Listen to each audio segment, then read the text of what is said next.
I've been out here most of the morning just puttering around. I added some compost and ProMix organic soil to a couple of the beds to top them up, and I'll show you later, but the ones the new ones, 24 by 24 for where the squash are going, that's all brand new soil mixes. Those are 6 new beds that we put in. We made at the end of the season last year, knowing that we were going to be doing our squash over there. But today we are going to be planting some of the more of the cool crops. Today we're going to be planting the celery, Utah tall celery from Rainbow Seeds. I grew celery one other time, maybe 5 years ago, but the weeds were so bad in that garden at that point that none of them took, or we couldn't even tell the difference between the celery and the weeds, honestly. Today we're going to plant some more celery out and also plant some of the onions that we started from seed. Hope you enjoy. Celery was started on February 24th. We have a shorter season around here, so they suggest to start it quite early, and it's nice and strong. That one is really nice. Look at that one. I'm hoping to be able to fit all of this in my garden. I would love to get some celery in the freezer to be able to be used for soups and rice and things like that. So watch me work.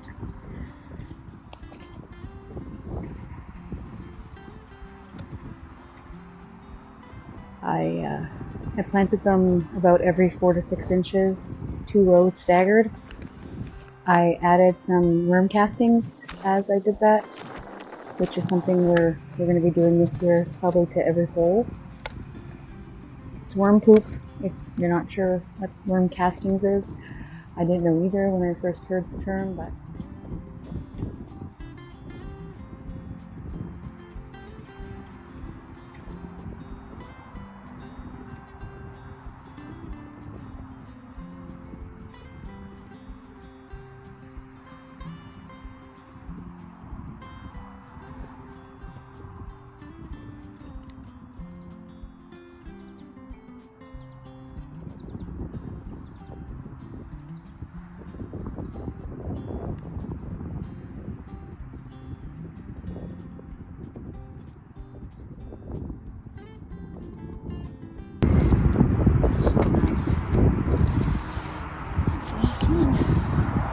so just to give you an idea of where we are in the garden, this is the entrance gate.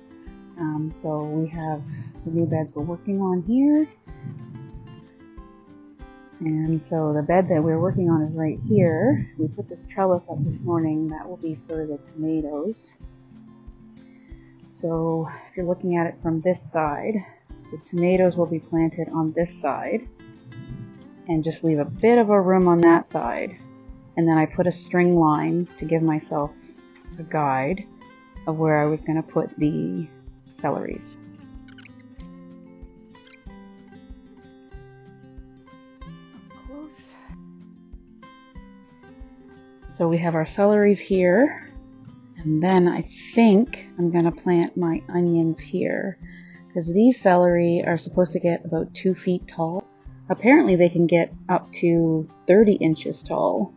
Which is actually okay because we keep this trellis up about 6 to 8 inches, and then we also prune the tomato plants up till probably about here, around here, to just keep the disease off.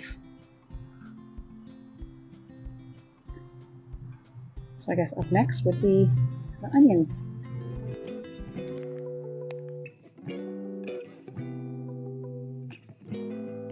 Early yellow globe onions from seed, which I've never done before. We usually buy the sets, which we also did this year in case these don't work, but I have a feeling they're going to work. I have hundreds in here. I'm not going to be planting all of these. Probably going to end up giving some of them to family and friends, but these were sown on February 24th, and we've just been keeping them in this We started with 2 trays like this. I wasn't sure how close to put them, but it turned out that I should have put them way closer, so I just transplanted all of those ones into here, so to make it 1.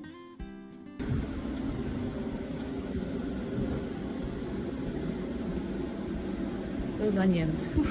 I don't know about those ones. I don't know if I would do those again like that. So I'm going to plant those along this bed.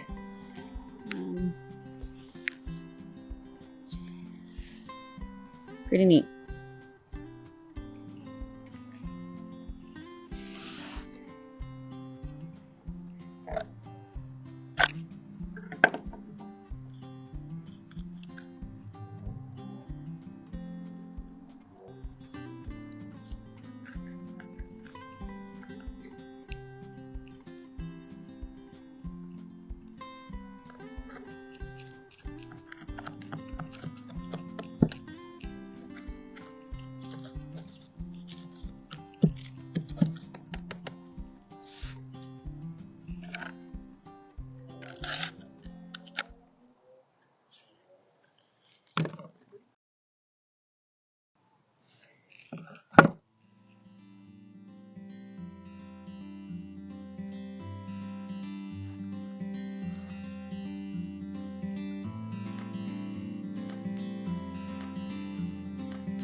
I'd say that's enough.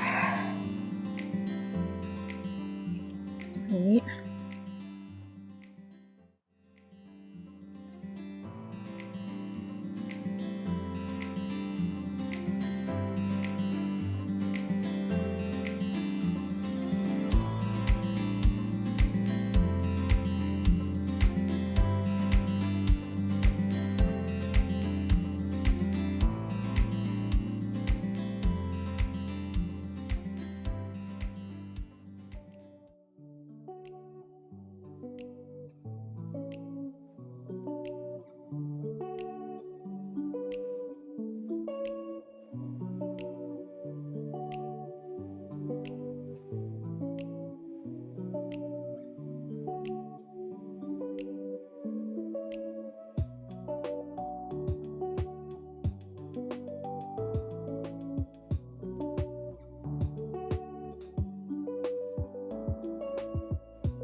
So I just did the final count. We have 50 onions planted so far of the ones that we started from seed, and 25 celeries.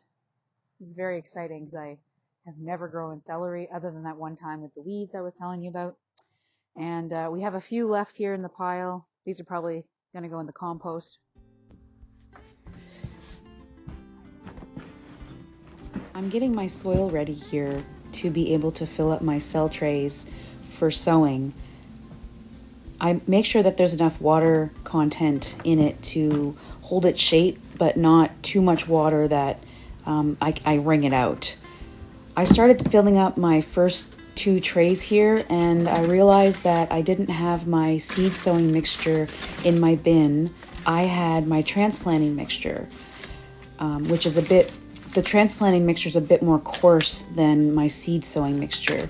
So I had to take some time and sift out this entire bin in order to make sure that the mixture that I was using was a bit more fine so that it wouldn't impede the seeds' germination rates.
When I was sure how I'm gonna begin.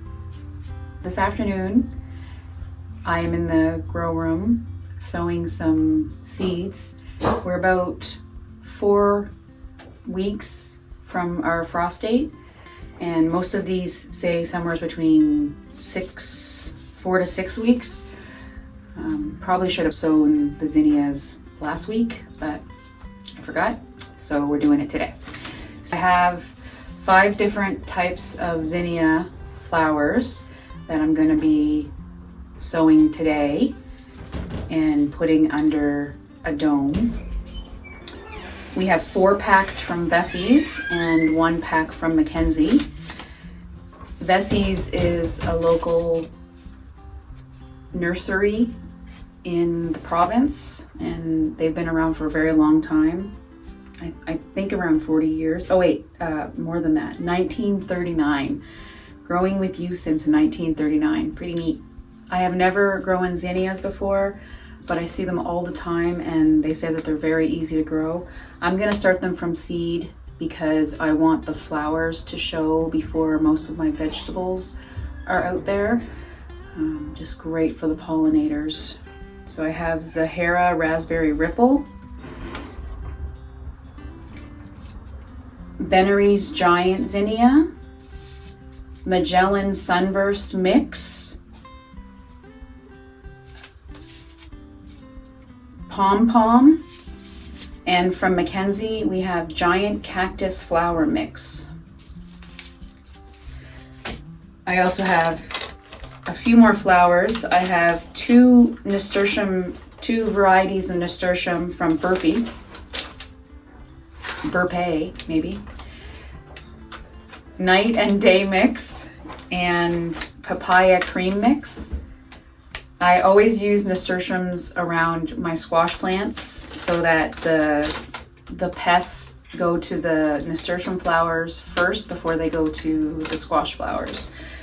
We also have Strawflowers, which I've never grown before. These are from a company out of New York called Hudson Valley Seed Company. They have absolutely stunning seed packs. All of their seed packs are designed like this. They open up and they have a little story inside about the flowers or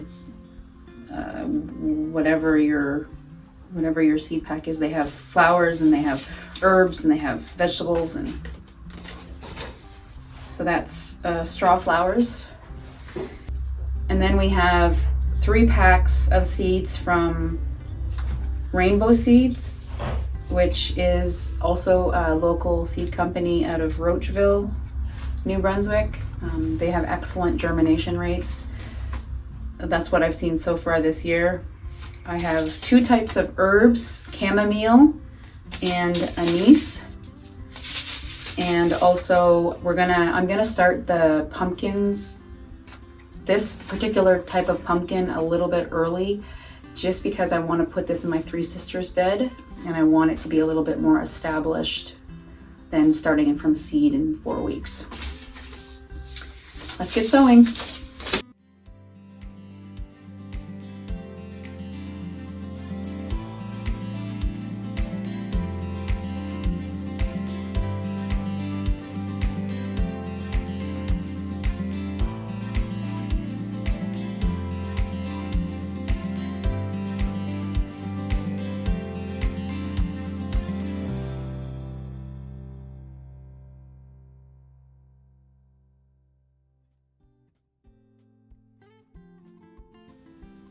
We're taking full advantage of this beautiful day and weekend and doing as much as we can outside and inside.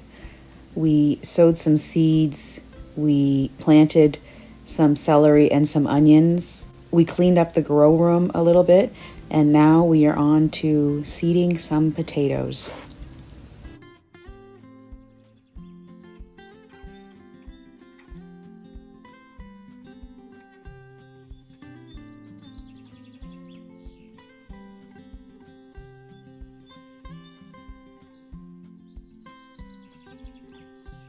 It's supposed to rain again tomorrow and the next day, so we won't be able to do much out here then. We'll just let that rain absorb into everything that's been planted. The plants out here, like the brassicas and the onions and the celery, are going to love to have the rain and the sun that's coming next week. So I don't mind the rain at all. So we have some potatoes here, a couple different kinds of potatoes. These are French Fingerlings. They are a gourmet seed potato from Florissa. I bought these at a local nursery called MacArthur's. And I haven't grown potatoes myself in a long time. When I was younger, my parents had what they referred to as the back garden, and that was where all of the potatoes and rhubarb were. So I definitely have planted my fair share of potatoes and taken care of the potato bugs. That is a task that we were given as kids. We would have to go and squish them in between 2 rocks.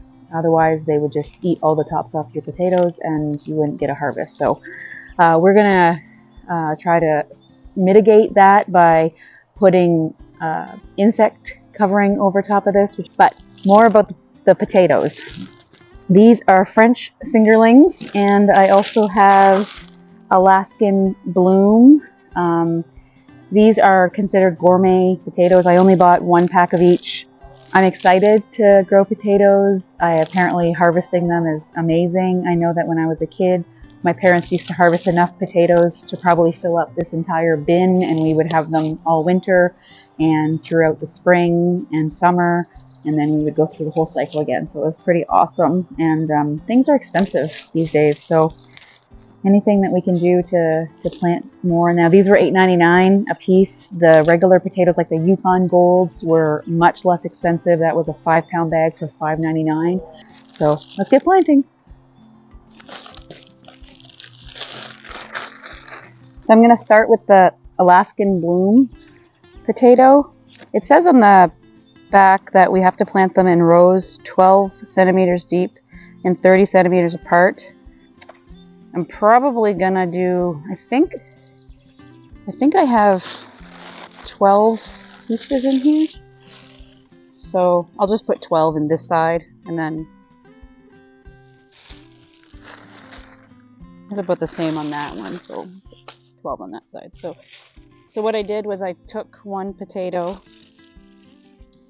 and I cut it in half, because there's eyes on this one and on the other side, so that way I'll get 2 plants out of the 1 potato, and with paying $8.99 for them, I'll do that. So let's just see how that works. Too much? I'm not sure.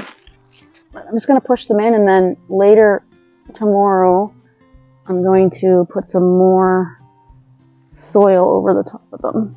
I wanted to try to grow them in straw because everyone says you can, and we had straw because we took it off the beds. We took it off the beds because the second year I find that it brings the slugs in, and last year like slugs ate a lot of our plants.